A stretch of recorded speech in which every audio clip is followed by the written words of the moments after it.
अस्सलाम वालेकुम नाजरीन, नाकामी ऐसा लफ्ज, ऐसा नतीजा है जो हम सबको नापसंद है। हम बहुत पढ़ते हैं कि नाकामी कामयाबी की बुनियाद है, नाकामी और कामयाबी का चोली दामन का साथ है, मगर यह सब पढ़ने और सुनने के बावजूद जब कभी नाकामी का सामना करना पड़ता है तो दिल टूट जाता है। बाज लोगों को मायूसी के गहरे साए दिखाई देने लगते हैं और मंजिल धुंधला जाती है। कुछ लोग हिम्मत हार देते हैं और आगे बढ़ने की तमन्ना छोड़ देते हैं। इस सब सूरत हाल से निपटने के लिए मैं आप सबको एक एक्सरसाइज, एक मशक करवाना चाहता हूं। मैं चाहता हूं कि आप एक कागज पेंसिल अपने साथ रखें। जी हां, वीडियो को पॉज कीजिए, वीडियो को रोक लीजिए और कागज पेंसिल का बंदोबस्त कीजिए। वापस आके वीडियो को दोबारा प्ले कीजिएगा।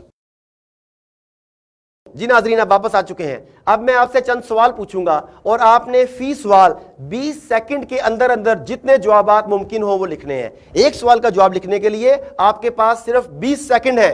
रेडी? पहला सवाल, नाकामी की सूरत में मुख्तलिफ लोगों के मुख्तलिफ एहसासात और जज्बात होते हैं। कुछ उदास हो जाते हैं, कुछ मायूस, इसी तरह कुछ लोग गुस्से में आ जाते हैं और कुछ चिड़चिड़े हो जाते हैं, कुछ खामोश होकर बैठ जाते हैं और कुछ चीखने चिल्लाने लगते हैं, कुछ खाना पीना छोड़ देते हैं और कुछ सब कुछ छोड़ छाड़ कर कहीं दूर निकल जाते हैं। यानी मुख्तलिफ लोगों का मुख्तलिफ रद्द-ए-अमल होता है। सवाल है कि जब आप नाकाम होते हैं या गलतियां करते हैं तो आप अपने बारे में क्या सोचते हैं?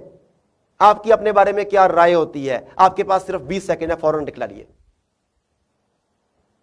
दूसरा सवाल, इन चीजों के बारे में लिखें जो आपने 10 साल की उम्र तक पहुंचने से पहले सीखी। मसलन साइकिलिंग हो सकता है, चलना हो सकता है। 20 सेकंड स्टार्ट। तीसरा सवाल, इन तमाम चीजों के बारे में लिखिए जो आपने एक भी गलती किए बगैर सीख ली। मसलन चलना सीखा तो गिरे नहीं, बोलना सीखा तो पहले कोई लफ्ज गलत नहीं बोला, लिखना सीखा तो कभी गलती नहीं की। अगर आपकी जिंदगी में कोई ऐसा काम है जो बगैर गलती किए किया तो लिख डालिए। 20 सेकंड है आपके पास। चौथा सवाल, आप अपनी किसी ऐसी कामयाबी के बारे में लिखिए जो आपको कभी ना मिलती अगर आप इससे पहले नाकाम ना हुए होते या आपने गलती ना की होती। मसलन अगर मैं चलता हूं तो मैंने गलती की थी, मैं गिरा था। ऐसे 20 सेकंड्स हैं, जितनी बातें आती हैं ज़हन में लिख डालिए।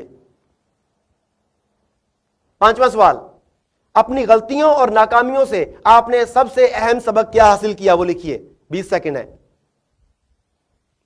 छठा और आखिरी सवाल, अब दोबारा लिखिए कि आप अपनी नाकामियों और गलतियों के बाद कैसा महसूस करते हैं। 20 सेकंड है आपके पास। सवाल के जवाब लिखने के बाद वीडियो को दोबारा प्ले कीजिएगा। जी तो माय डियर व्यूअर्स, आपने देखा कि गलतियां दर हकीकत आपको सीखने के मौके देती हैं, आपकी कामयाबी की बुनियाद को मजबूत करती हैं, आपको किसी भी दूसरे काम को, किसी भी काम को नए सिरे से ज्यादा बेहतर तरीके पर करने के मौके फराहम करती हैं। लिहाजा गलतियों और नाकामियों से मायूस होने की बजाय सीखिए और कामयाबी की जानिब रवां दुआ रहिए। Good luck.